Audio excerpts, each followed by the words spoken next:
Assalamualaikum warahmatullahi wabarakatuh. Selamat datang di mata kuliah Matematika Radiologi. Bagaimana kabar teman-teman semua? Semoga kita senantiasa sehat dan bahagia supaya dapat mengikuti pembelajaran hari ini dengan baik.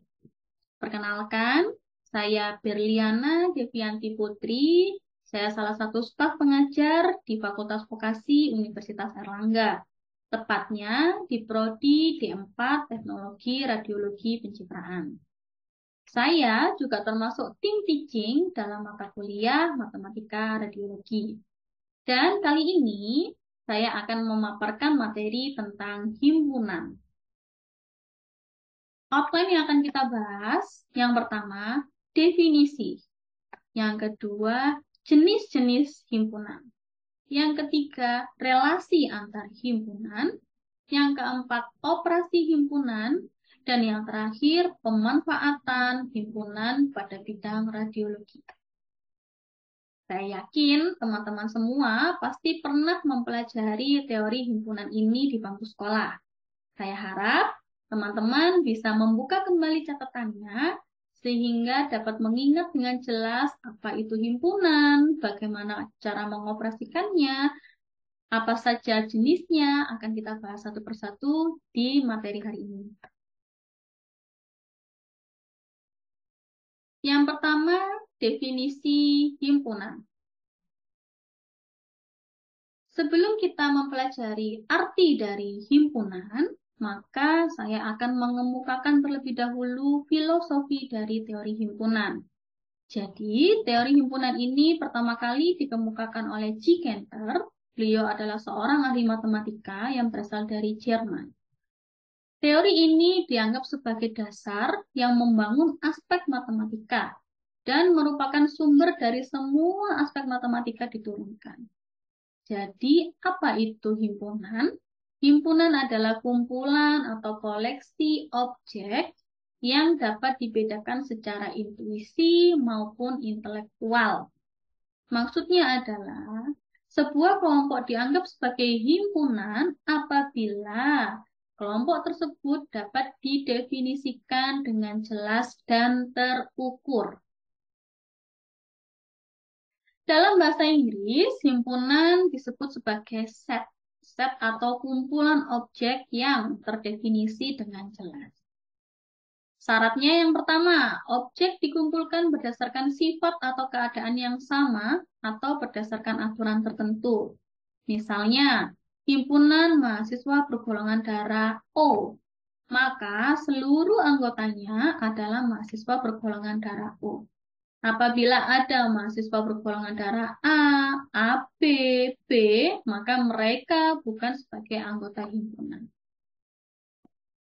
Yang kedua, well-defined. Artinya, sifat-sifat yang melekat pada himpunan harus dapat didefinisikan secara tepat dan objektif.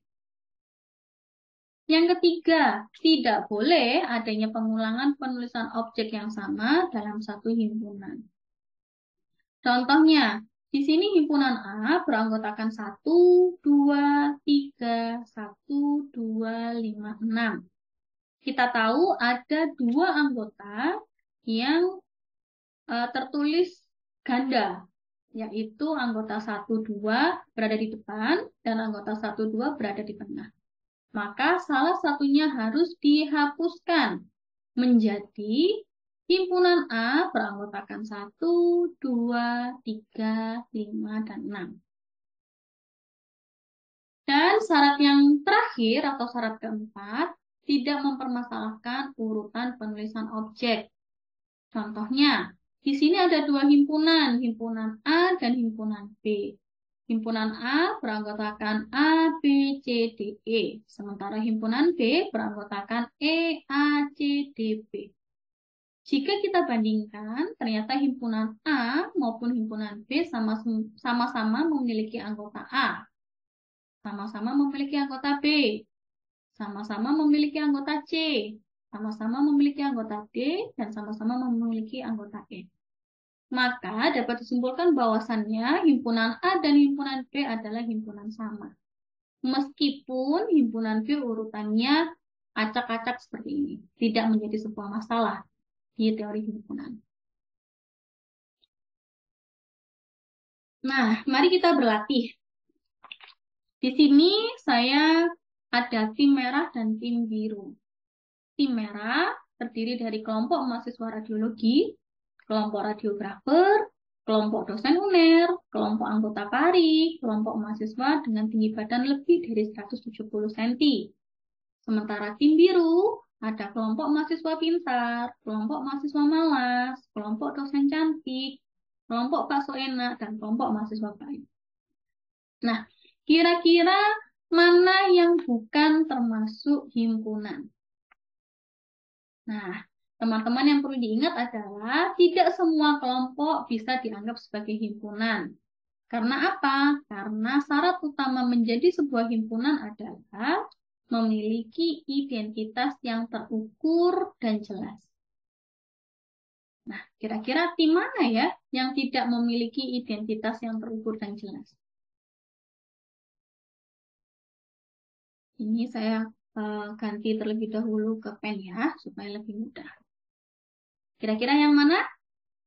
Ya, tepat sekali. Yang tidak memiliki identitas yang terukur dan jelas atau yang bukan himpunan adalah kelompok biru.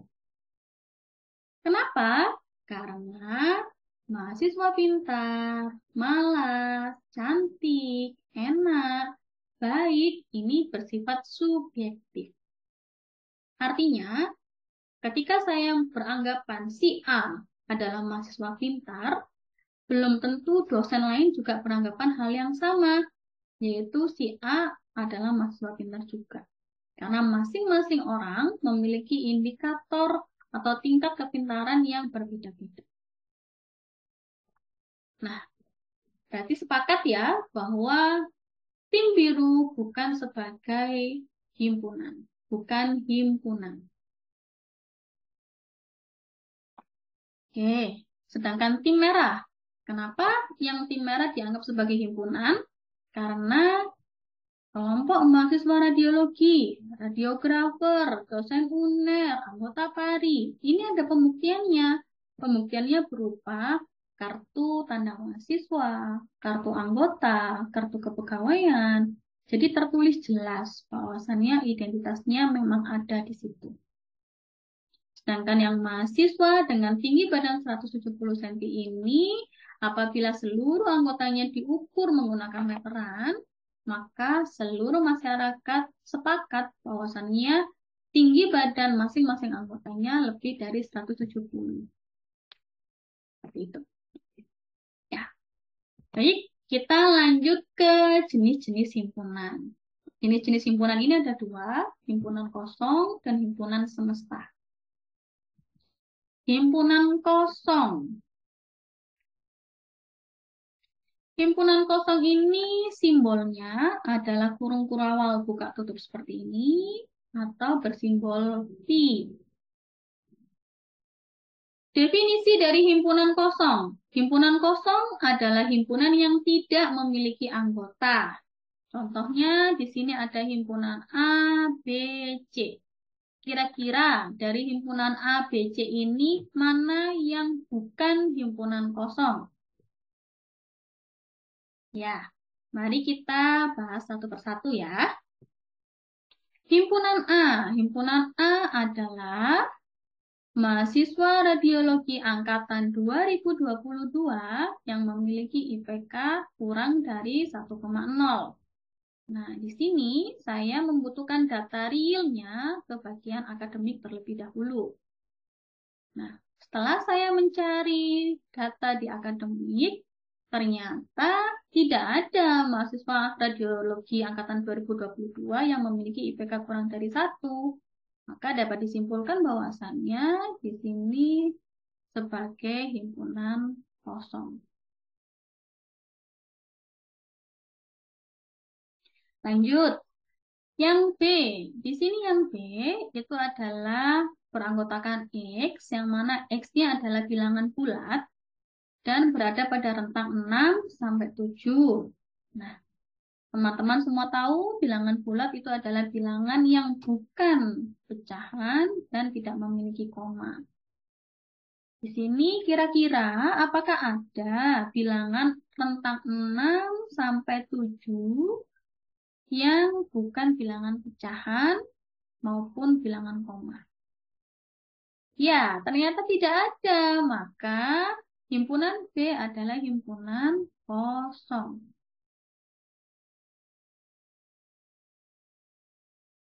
Lanjut, kita ke himpunan C. Himpunan C beranggotakan X, yang mana X-nya adalah bilangan genap kelipatan 3. Kita selesaikan terlebih dahulu. Kelipatan 3, maka ada 0, 3, 6, 9, 12, dan seterusnya. Maka dari sini saja kita sudah tahu bahwasannya bilangan genapnya ada di 6, 12, dan seterusnya. Maka kesimpulannya himpunan C bukan sebagai himpunan kosong. Oke, dari sini sudah jelas ya. Lanjut, kita ke himpunan semesta. Himpunan semesta ini adalah himpunan yang memuat semua anggota yang sedang dibicarakan. Contohnya di sini kita sedang membicarakan himpunan A dengan anggota 1, 2, 3, dan 4. Maka himpunan semestanya yang mana? Apakah semesta 1, apakah semesta 2, atau mungkin semesta 3? Kita bahas satu persatu. Dia dianggap sebagai himpunan semesta apabila memuat semua anggota yang sedang dibicarakan. Kali ini kita membicarakan himpunan A dengan anggota 1, 2, 3, 4. Maka kita cari semesta 1 beranggotakan 1, 2, 3, 4. Berarti semesta 1 adalah himpunan semesta dari himpunan A. Semesta 2 mengandung 1, 2, 3, 4. Maka semesta 2 juga merupakan himpunan semesta dari himpunan A. Dan semesta 3 ternyata dia hanya mengandung anggota 1, 2. Tidak mengandung 3, 4. Maka dapat disimpulkan bahwasannya himpunan semesta 3 bukan himpunan semesta dari himpunan A. Jadi ini yang salah. Oke, baik. Lanjut kita ke relasi antar himpunan. Relasi antar himpunan ini ada 4. Yang pertama adalah himpunan sama, himpunan ekuivalen, himpunan bagian, dan himpunan lepas. Kita bahas satu persatu. Himpunan sama adalah dua himpunan yang jika dan hanya jika setiap anggotanya terdiri dari anggota yang sama persis. Contohnya di sini ada dua himpunan, himpunan A, himpunan B. Himpunan A terdiri dari 1, 2, 3, 4, dan himpunan B terdiri dari X, yang mana X adalah bilangan bulat bernilai kurang dari 5. Nah, kita selesaikan terlebih dahulu. Himpunan B, dia bilangan bulat, berarti bernilai mulai dari 1. Berarti 1, 2, 3, 4. Nah, kira-kira 5-nya termasuk tidak? Iya, yang 5 tidak termasuk karena tidak ada angka sama dengan yang melekat pada tanda kurang dari. Maka anggota himpunan B hanya terdiri dari 1, 2, 3, dan 4. Nah, ternyata sama. Anggota A sama anggota B memiliki anggota yang sama. Maka,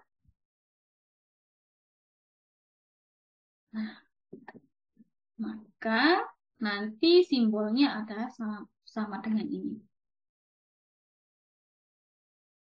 Lanjut, kita ke himpunan ekuivalen.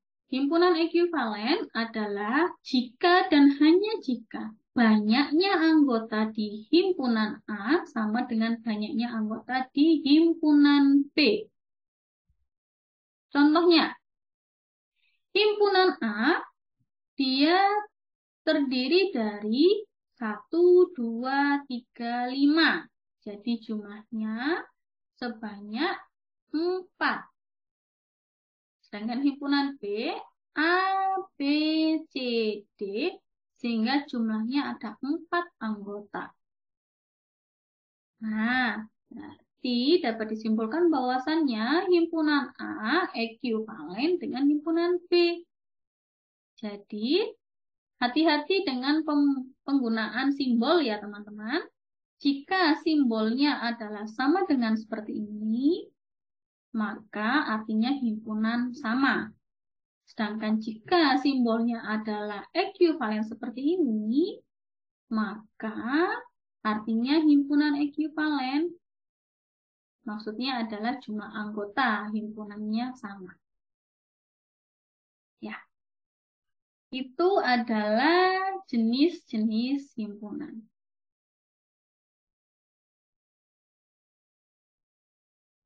Oh, maaf. Maksud saya itu tadi adalah jenis relasi antar himpunan. Karena melibatkan minimal 2 himpunan. Lanjut, ada juga himpunan bagian.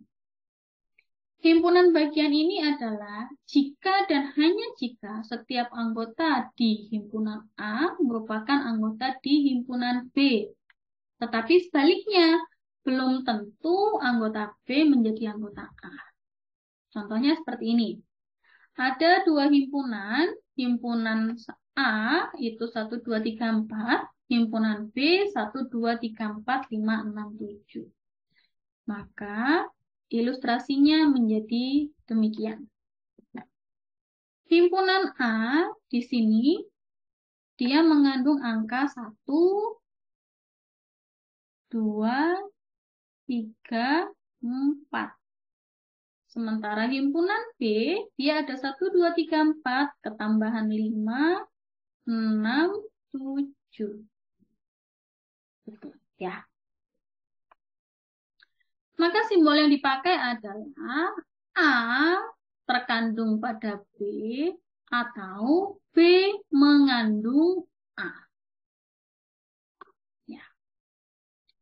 Lanjut, yang terakhir adalah himpunan lepas. Ini adalah himpunan yang saling lepas. Artinya, jika dan hanya jika anggota di A bukan merupakan anggota di B. Contohnya demikian. Himpunan A terdiri dari 1, 2, 3, 5. Sementara himpunan B adalah bilangan cacat yang bernilai lebih dari 7. Ini kita selesaikan terlebih dahulu. B sama dengan lebih dari 7, berarti 8, 9, 10, dan seterusnya.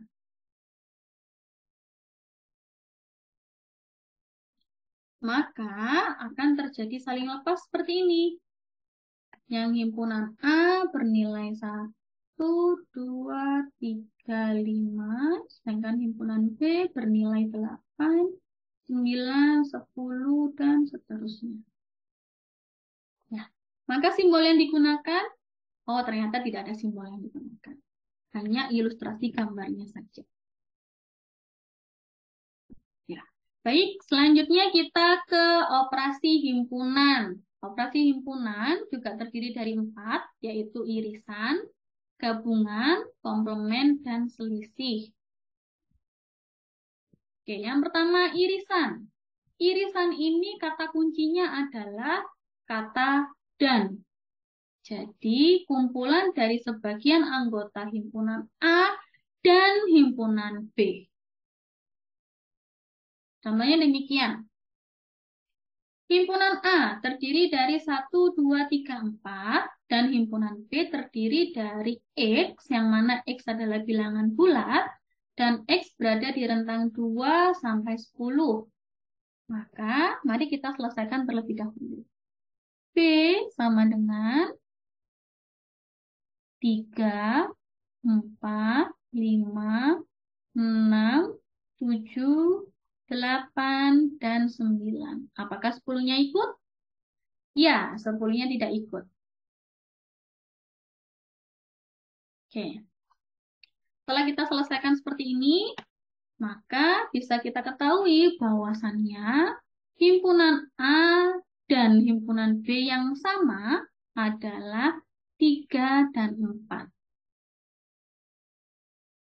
Baik, selanjutnya kita lihat. Nah, ilustrasinya demikian. Jadi, yang berada di tengah ini, yang saya arsir ini, adalah irisannya, yaitu angka 3 dan angka 4. Irisan dengan simbol seperti huruf U terbalik seperti ini. Lanjut, setelah irisan kita ke gabungan. Kata kunci dari himpunan gabungan adalah atau. Jadi kita memperhitungkan seluruh anggota di A ditambah anggota di B. Contohnya seperti ini. Ini himpunan A 1, 2, 3, 5. Himpunan B adalah X, yang mana X berada di rentang 2 sampai 7, dan X adalah bilangan bulat. Yuk kita selesaikan terlebih dahulu. B berada di rentang 2 sampai 7, berarti 3, 4, 5, 6. Nah, setelah kita selesaikan seperti ini, kita diminta untuk menggabungkan dua himpunan ini. Ilustrasinya menjadi seperti ini. Jadi, A gabungan dengan B adalah himpunan A ditambah irisan ditambah himpunan B. Jadi bernilai 1, 2, 3, 4, 5, 6. Jadi anggotanya totalnya A gabungan B sebanyak 1, 2, 3, 4, 5, 6. Oke, lanjut kita ke komplement. Komplement adalah unsur yang ada pada himpunan semesta, kecuali anggota himpunan tersebut. Simbolnya adalah aksen.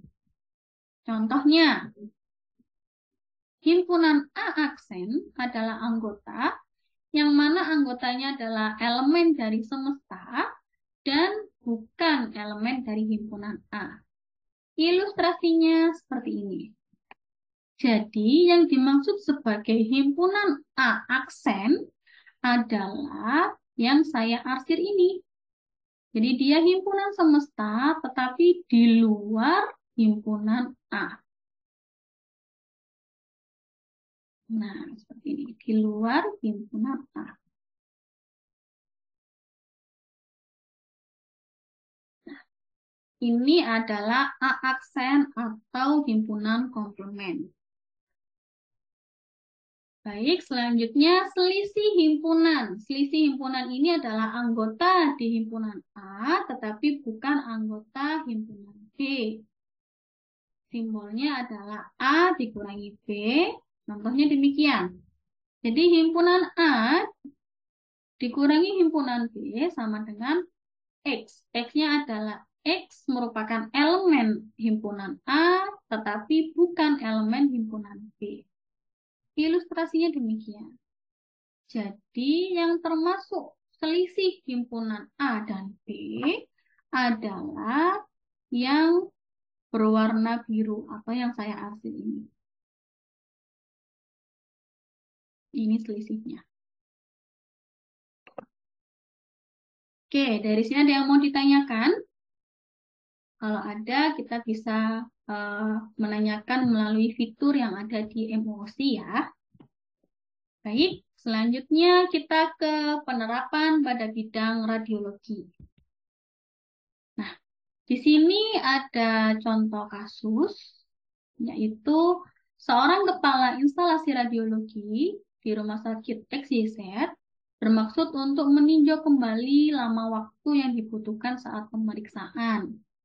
Hasil pencatatannya diketahui bahwa selama 1 hari ada 160 pasien dengan 3 posisi penyinaran yang berbeda. Semakin banyak posisi penyinaran yang dilakukan, maka semakin lama waktu pemeriksaan yang dibutuhkan. Nah, setelah ditelaah, ternyata sebanyak 100 pasien dengan posisi AP saja, atau dengan posisi AP, 85 pasien dengan posisi PA, 75 pasien dengan posisi lateral, 55 posisi AP dan lateral, 50 pasien posisi PA dan lateral, 45 pasien posisi AP dan PA, dan 40 pasien dengan 3 posisi AP, PA, lateral. Nah, teman-teman semua diminta untuk menghitung berapa pasien yang hanya melakukan pemeriksaan AP saja, PA saja, dan lateral saja. Dan dilanjutkan dengan apakah ada pasien yang menolak pemeriksaan ketiganya. Nah, yuk kita sama-sama bahas. Yang pertama, kita gambarkan terlebih dahulu ilustrasinya.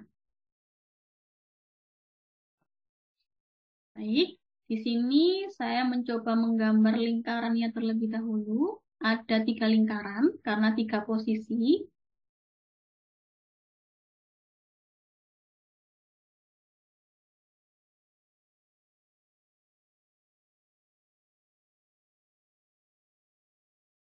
Ya.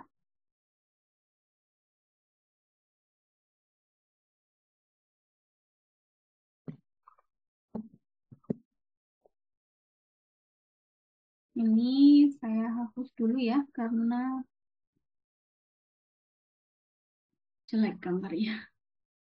Kita buat lagi yang sedikit lebih bagus.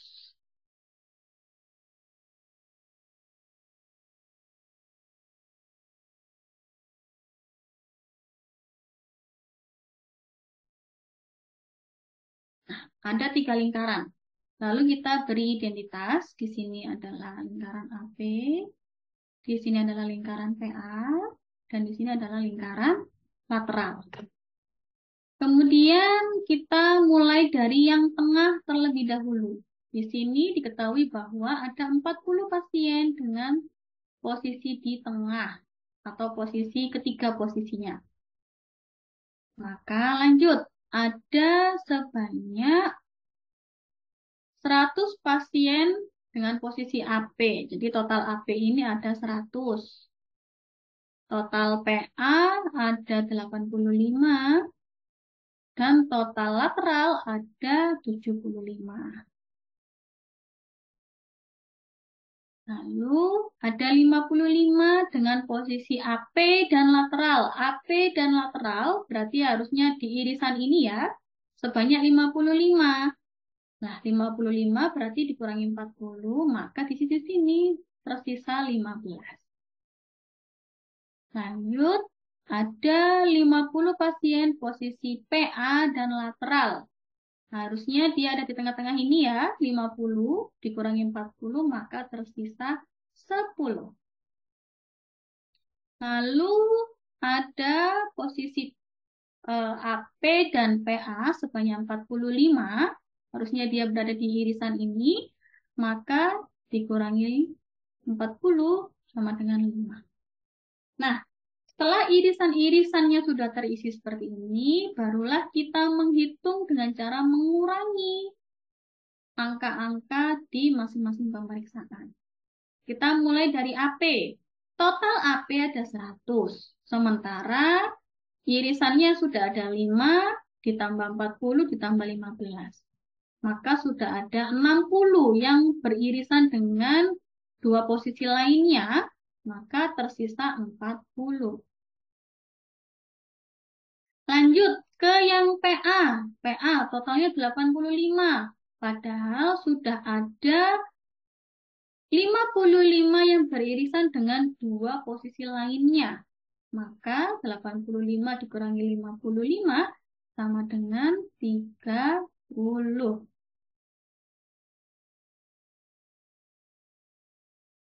Lanjut, yang lateral. Di sini lateral totalnya adalah 75, yang mana yang sudah beririsan dengan anggota lainnya atau posisi lainnya sebanyak 65. Maka sisanya ada 10. Ada 10. Nah, setelah terisi seperti ini, barulah kita menjawab untuk pertanyaan pertama, yaitu yang hanya melakukan pemeriksaan AP saja sebanyak 40, yang hanya mengikuti pemeriksaan PA saja sebanyak 30, yang hanya mengikuti pemeriksaan lateral saja sebanyak 10. Lalu kita untuk menjawab pertanyaan kedua, apakah ada yang menolak? Kita hapuskan terlebih dahulu yang ada di sini. Kita hapus. Kenapa? Karena nanti akan saya buat kotak himpunan semesta. Ya, di sini adalah kotak himpunan semesta. Himpunan semestanya adalah 160. Berarti ini ada 160 himpunan semestanya. Kira-kira apakah ada yang menolak? Kita hitung. Yang ada di dalam diagram Venn 40 ditambah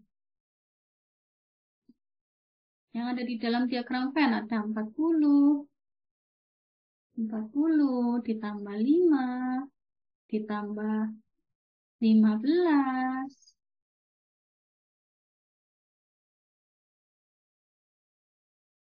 ditambah 40 lagi ditambah 10 ditambah 30 ditambah 10. Kita cross check kembali, harus ada 1, 2, 3, 4, 5, 6, 7. Harus ada 7 operasi perhitungan. 1, 2, 3, 4, 5, 6, 7. Ada 7 sama, lalu kita jumlahkan totalnya. Ini 60, 100, 140, 150 totalnya di sini. Berarti, untuk menjawab pertanyaan kedua, apakah ada pasien yang menolak pemeriksaan? Maka jawabannya adalah ada 10 pasien yang tidak mau melakukan pemeriksaan ketiganya.